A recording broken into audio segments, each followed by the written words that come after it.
Too much GH nie. Ghana for ahwefo etiefo. Onipa bi a won subscribe e too much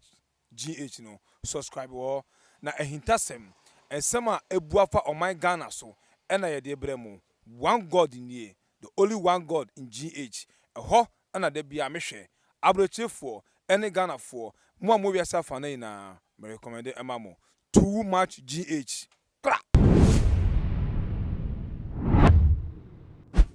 Abusia for any adofono. Mema obibia akwaba ede eba too much GH so EPS kapa ene medina Ghana wahala jumedi ena ebre asose mede eba ebebesum. Abusia for after say ye mampenyi His Excellency Nana Dankwa Akufo-Addo so wono ena wonhwe wo mayi su wendi wo mayi so entutu wo mayi ma wo mayi entimi emeye krabehwe ma wo mayi entimi emfa ne tumapa emfa chese na no yawada on the 7th of January 2021 ye inaugurating no ni nyina echire krampo ne still enkrofo edasu ekura eye womo ensemu ekura womo etamu ekura chese womo bibie mu se womo die enya die se womo eje tumene aja tumachina ne na de chiye ene efie dodo a ebeda womo animu ebebe nyina womo nyintumu se ye mampanyi His Excellency Nana Dankwa Akufo-Addo no ena wodi eye wo mayi eso na ebusuafo nipa wode ensembwe ebebetu edwa a wokasa edema wo mo amanyoko no eye yen kasa yen papa eye Owura Johnson esiedu enkete adodo nani ni say ye General Mosquito ono ena ye General Secretary ede ema NDC amanyoko no na de ensembwe ebebetu eye edwa ebra chese wo mo have one more press conference wo ye nanu fiada ya chese wo mo ehia yesi mampanyi edwa ni wie ya wo mo enya wo mo speaker of parliament chese onu so ye on the ticket of a year NDC na chese akwako ye ni like enije any enmunyamhwe ede amanyoko no na wogina so ede ekasem se NDC amanyoko neti asem na wo munim sa abatu ayeto ye me ye nwiemu akoso na enunti Nana Dankwa Akufo-Addo no ena yisi ba ye ebebobo ni din se wono na chese franka no wetimi edi eye ekan wo mu de wo mu njintumu na enjintumu echna enunti ena bra ye inaugurating no ye kakra bi efa kakra bi pe enetimi ekoye dodo na entimi akọ because NDC amanyoko no ene echitafo no wo mu enhu mampanyi Nana Dankwa Akufo-Addo se wono ena ememedi wo mu esuwo na ebusuafo ne nsem a wo kan ye moma yenkonkoshe video ni ye ba ye beto aso. Whilst at it, let me state clearly and unequivocally that notwithstanding the inauguration of Mr. Akufo-Addo as President of Ghana, the NDC shall not, and I repeat, shall not recognize Mr. Akufo-Addo as the legitimate President of the Republic of Ghana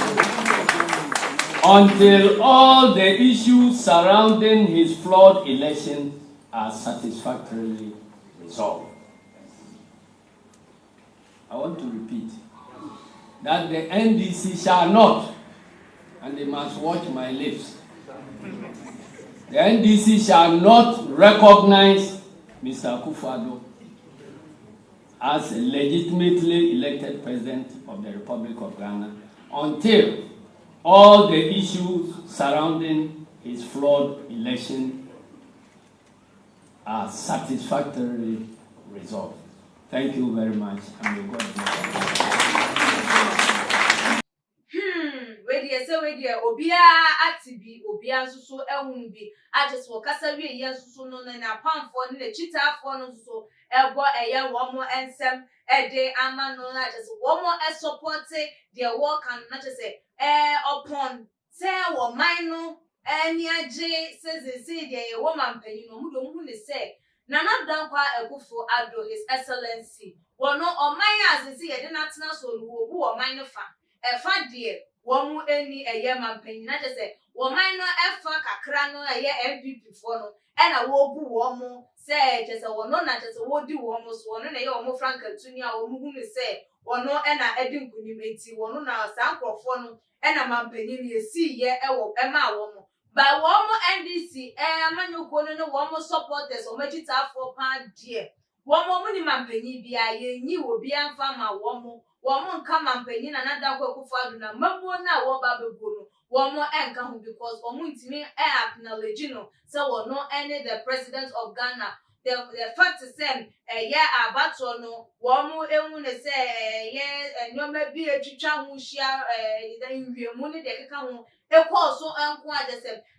even say yet to Abadama Speaker of Parliament okrampo na ka wo mo pawie mu ajesem amu ni nyina hu ye no ni nyina no ede di pefe say still okrampo no 2020 abato no enyoma anko ne kwanso anu na enye free and fair enu ti de endisi amanyoko no wo mo entimi enjintum say mampanyin na nadoda nkwa ekufado wono ememedi eye wo mo eso no the same way etu jana dodo na ka say eye ono ani own cup of tea eni amanyoko no wo mo own cup of tea so wo mo na ehunu say wo ye mampanyin the fact is say yes no mampanyin na wiase afa na nyina wo bi enyim say Ghana panyin a wodi wo mayi so eye his excellence na nadanko akufado no enu kwa ye enough